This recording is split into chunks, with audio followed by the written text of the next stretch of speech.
기도하겠습니다. 하나님 아버지, 십자가에 달리신 주님을 바라봅니다. 주님 말씀하여 주시고 그 말씀에 순종하여 하나님 기뻐하시는 열매 맺는 한 날 되게 하여 주시옵소서. 예수님 이름으로 기도드립니다. 아멘.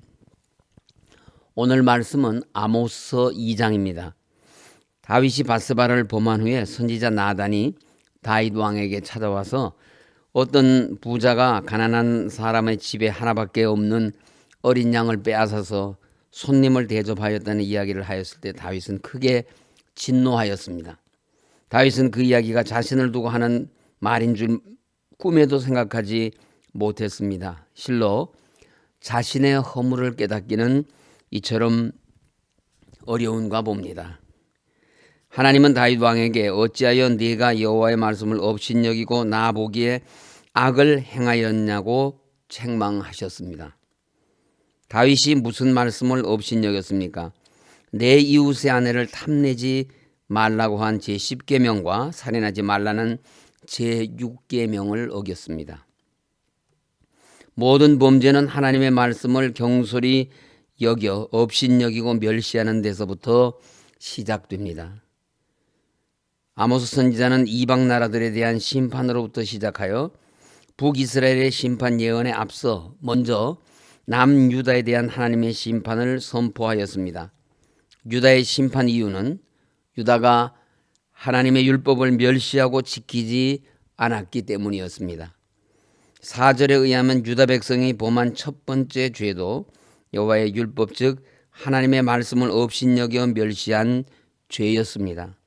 그들이 여호와의 율법을 멸시하며 그 율례를 지키지 아니하고 그의 조상들이 따라갔던 거짓 것에 미혹되었습니다. 4절에 의하면 유다의 서너 가지 죄는 첫째로 하나님의 말씀을 멸시한 죄, 둘째로 율법을 지키지 않은 죄, 셋째로 우상 숭배였습니다. 유다의 심판 원인은 하나님께 대한 그들의 신앙적인 범죄였습니다. 유다 백성들은 율법을 멸시하고 지키지 않았을 뿐만 아니라 그들의 하나님만을 섬겨야 함에도 불구하고 하나님도 섬기고 우상도 같이 섬겼습니다. 그들은 하나님의 말씀을 무시하였으며 율례를 지키지 않고 자기 멋대로 살면서 우상 숭배까지 하였으니 그 마음이 하나님께로부터 돌아섰던 것입니다. 그래서 아모스와 동시대 선지자인 이사야는 이사야서 1장 3절에서 소는 그 임자를 알고 나귀는 그 주인의 구유를 알건만은 이스라엘은 알지 못하고 나의 백성은 깨닫지 못하는도다라는 하나님의 말씀을 전하며 탄식하였습니다. 이사야서 1장 13절에는 하나님은 성회에 아울러 악을 행하는 것을 내가 견디지 못하겠노라고 말씀하셨습니다. 하나님께서는 하나님의 이름을 멸시하는 자와 당신의 백성들이 하나님을 섬기면서 동시에 악을 행하는 것을 견디지 못하십니다. 그대로 두고 보시지 못하신다는 말씀입니다. 오래 참으시지만 그러나 끝까지 좌시하지는 않으십니다. 그러므로 성도라 자칭하는 우리는 설령 죄를 범해도 마지막까지 가서는 안 됩니다. 그날 심판의 날이 임하기 전에 죄에서 돌이켜야 합니다. 하나님의 율법인 말씀에 순종하고 그 말씀을 지켜야 합니다. 끝까지 가보자는 어리석음으로 두렵고 무서운 심판의 끝장을 보아서는 안 됩니다. 의로운 일로 끝장을 보아야지 불의한 일로 끝장을 보아서는 안 됩니다. 하나님께서 범죄한 유다의 불을 내려 심판하시겠다고 하셨습니다. 내가 유다의 불을 보내리니 예루살렘의 궁궐들을 사르리라는 5절 말씀대로 세계적으로 주전 586년 바벨론 왕 느부갓네살은 예루살렘 성을 포위한 후에 유다를 함락시켰습니다. 이 과정에서 수많은 왕족들을 살해했으며 예루살렘 성전과 왕궁을 불태워 훼손시켜 파괴하였습니다. 또 유다 백성들을 바벨론 포로로 끌어갔습니다. 하나님은 말씀하신 대로 유다를 철저하게 불로 심판하셨습니다. 아모스와 동시대에 살았던 또 다른 선지자 호세아도 호세아서 8장 14절에서 예언하기를 유다는 견고한 성읍을 많이 쌓았으나 내가 그 성읍들의 불을 보내어 그 성들을 삼키게 하리라고 하였습니다. 역대하 36장 17절은 그날의 심판을 이렇게 기록하고 있습니다. 하나님이 갈대아 왕의 손에 그들을 다 넘기심에 그가 와서 그들의 성전에서 칼로 청년들을 죽이며 청년 남녀와 노인과 병약한 사람을 긍휼히 여기지 아니하였으며 이와 같은 마지막 날이 우리에게 임하지 않기를 위해서 우리는 더욱 하나님의 말씀에 순종하며 그 말씀대로 지켜 행해야 합니다. 그러나 끝까지 하나님의 율법과 율례에서 떠난 자는 그날 그 무서운 하나님의 심판의 날을 피할 수가 없습니다. 유다에 대한 예언을 마친 후 6절부터 8절에서 아모스는 북왕국 이스라엘이 범죄한 것을 구체적으로 지적하며 심판을 예언하고 있습니다. 아모스는 이스라엘이 심판을 받을 수밖에 없는 4가지 죄악을 지적하였습니다. 첫째는 사회적인 불의와 비인간적인 탐욕입니다. 타락한 재판관들이 무죄하고 가난한 사람들을 뇌물로 탄압하고 학대했던 것입니다. 둘째로 가난한 사람들을 학대하는 부유하고 가진 자들의 탐심입니다. 여기서 가난한 자들이 고통을 당하게 된 원인이 가난한 자들의 나태나 방탕함에 그 원인이 있는 것이 아니라 가진 자들의 무자비함 때문이었습니다. 6절에 그들이 은을 받고 의인을 팔며 신 한 켤레 받고 가난한 자를 팔았다고 하였습니다. 이스라엘 부유한 자들은 힘없는 가난한 자들을 착취의 대상물로 삼았습니다. 또한 힘없는 자의 머리를 티끌만 먼지 속에서 발로 밟고 연약한 자의 길을 굽게 하였던 것입니다. 셋째로 성적 도덕적으로 타락하고 부패하였습니다. 넷째로 이스라엘은 예배를 더럽혔습니다. 8절에 모든 제단 옆에서 전당 잡은 옷 위에 누우며 그들의 신전에서 벌금으로 얻은 포도주를 마심이니라고 하였습니다. 부유한 자들은 가난한 사람들에게 돈을 빌려주고 높은 이자를 받았고 이것을 갚지 못할 때는 재산이나 몸도 마음대로 처분하였습니다. 잠언 14장 31절은 가난한 사람을 학대하는 자는 그를 지으신 이를 멸시하는 자요 궁핍한 사람을 불쌍히 여기는 자는 주를 공경하는 자니라고 하였습니다. 또 잠언 29장 7절에서 가난한 자의 사정을 알아주지 아니하는 자를 가리켜 악인이라고 하였습니다. 그러므로 이스라엘의 가진 자들은 하나님께서 자기 형상대로 지은 사람들을 단지 가난하다는 것 때문에 멸시하는 자들이었기 때문에 하나님께서는 그들을 하나님을 무시하는 자들 악인으로 여기신 것입니다. 본문 9절에서 12절에서는 지난날 하나님께서 이스라엘에 베푸신 은혜를 상기시키며 회개하기를 거부했다는 내용을 언급하고 있습니다. 이스라엘 민족이 지금까지 존재할 수 있었던 것은 그들을 향하신 하나님의 사랑 때문이었습니다. 출애굽과 광야 40년 생활과 가나안 땅을 허락하신 분도 하나님이시고 가나안 족속들 중에서 가장 강력한 아모리 족속을 물리치신 분도 하나님이셨습니다. 이스라엘을 건국하게 하신 분도 하나님이시고 지금까지 그들을 위해 선지자를 보내주셔서 말씀으로 인도하신 분도 하나님이셨습니다. 그러나 이스라엘 백성들은 이 같은 하나님의 사랑에 보답하기는커녕 하나님께서 구별하여 세우신 나실인들에게 술을 마시게 하였고 선지자에게는 하나님의 말씀을 예언하지 못하도록 종용하기까지 하였던 것입니다. 이것은 스스로 하나님의 사랑을 거절하면서 멸망을 자초하는 일이었습니다. 하나님의 은혜의 기회를 멸시하고 오히려 더 큰 악을 도모하는 기회로 삼고 거부한다면 그런 사람들에게는 어떤 자비도 긍휼도 없는 하나님의 심판만이 있을 뿐입니다. 죄를 짓는 것보다 더 심각한 문제는 회개를 거부하는 것입니다.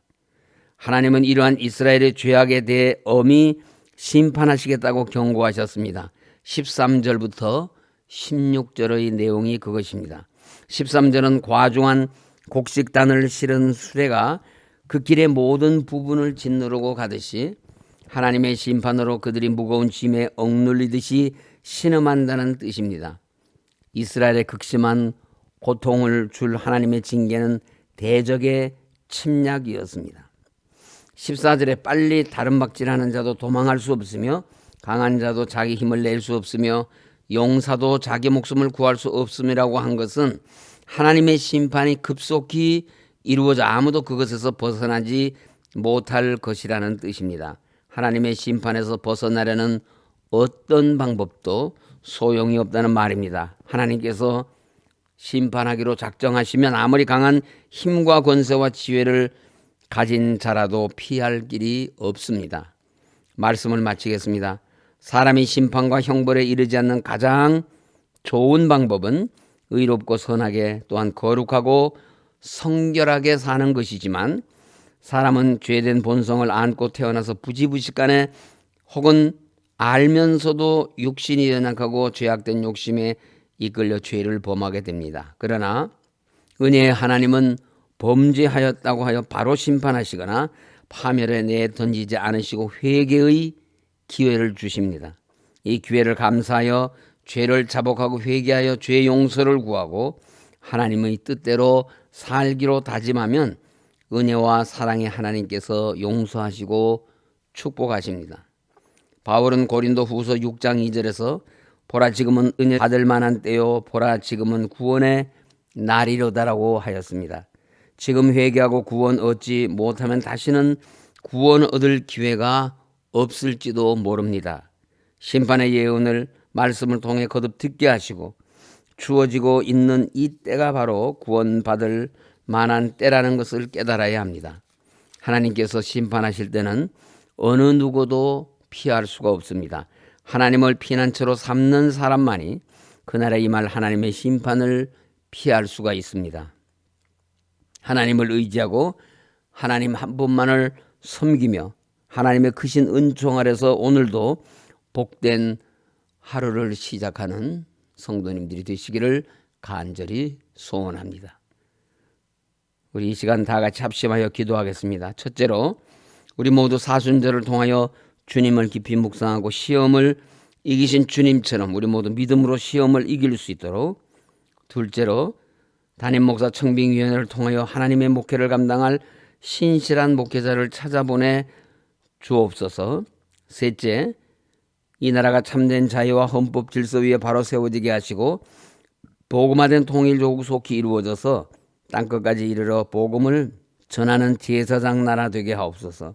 넷째, 코로나19가 속히 소멸되게 하시고 원로 목사님과 사모님의 건강을 지켜주시고 수술 후 회복을 기다리며 투병 중에 있는 성도들을 치료하여 주시옵소서. 이 제목 가지고 다 같이 기도하시겠습니다.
하나님 아버지, 주님을 바라보며 주님께 더 나아가기를 원합니다.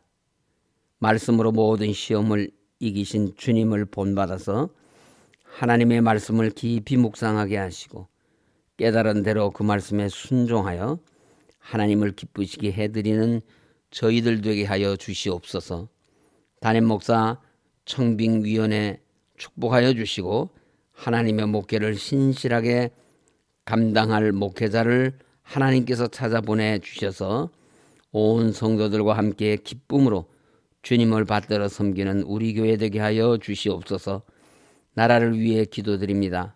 이 나라가 참된 자유와 헌법 질서 위에 바로 세워지게 하시고 복음화된 통일조국 속히 이루어져서 남과 북이 세계를 향하여 복음을 들고 함께 나아가는 제사장 나라 되게 하여 주시옵소서. 코로나19가 속히 소멸되어 감염의 공포와 생계의 위기 가운데 처해 있는 국민들을 그 생명을 지켜 주시옵소서. 원로 목사님과 사모님 건강을 우리 하나님께서 지켜 주시옵소서. 수술과 투병 중에 있는 성도들 치료하여 주시옵소서. 유학 중이며 군복무 중인 자녀들, 입시생들과 취업을 준비하고 있는 이들, 또 결혼을 위해서 기도하고 있는 우리 모든 성도들의 기도를 하나님 들으시고 응답하여 주시옵소서. 예수님 이름으로 기도드립니다. 아멘. 하늘에 계신 우리 아버지, 아버지의 이름을 거룩하게 하시며 아버지의 나라가 오게 하시며 아버지의 뜻이 하늘에서와 같이 땅에서도 이루어지게 하소서. 오늘 우리에게 일용할 양식을 주시고 우리가 우리에게 잘못한 사람을 용서하여 준 것 같이 우리 죄를 용서하여 주시고 우리를 시험에 빠지지 않게 하시고 악에서 구하소서.